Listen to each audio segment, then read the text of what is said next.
So, some of you know that I was raised LDS, which is Mormon.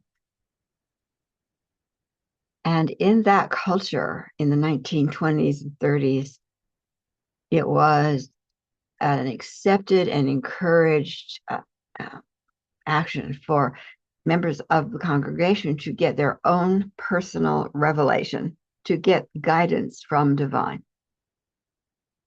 not follow the leader, but consider what the leader's saying and what is it you're guided to do in relationship to that.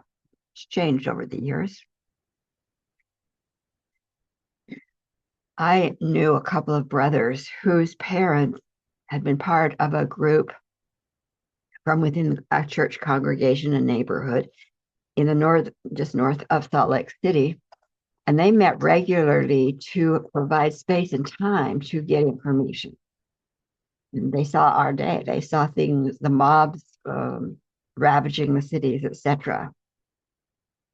It's part of the reason that in the Mormon culture, they do food storage. Have your 2 year supply that comes from old visions or that many had had in those earlier days. One vision I wanted to share with you today because I've been watching for when it might occur. So these two brothers told me about a vision that their mother had had, that here are these mobs roaming throughout the cities of the United States, everything falling apart. And there would come a time when someone would rise up on the west coast of the United States to, to march across the country to take back our government. In the 20s and 30s, that was an unheard of concept, but she saw it happening. Now, I had always assumed it was maybe a group of men who would start. She was very clear. It wasn't a religious group. It wasn't an organized group. It was people standing up, someone taking the initiative to walk across the country to take back their government.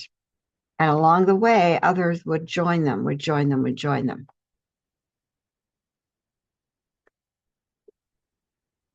Another thing she saw is that the mobs would say, we won't go up against that group because God is with them.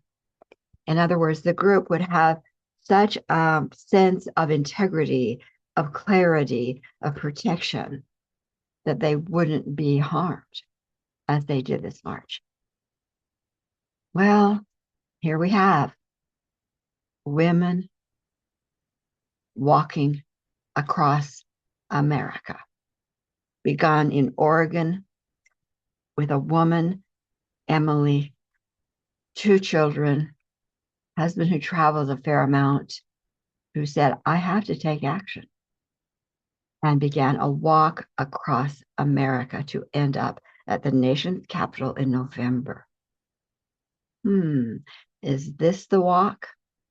It's certainly, if it isn't, it's the precursor of a greater walk.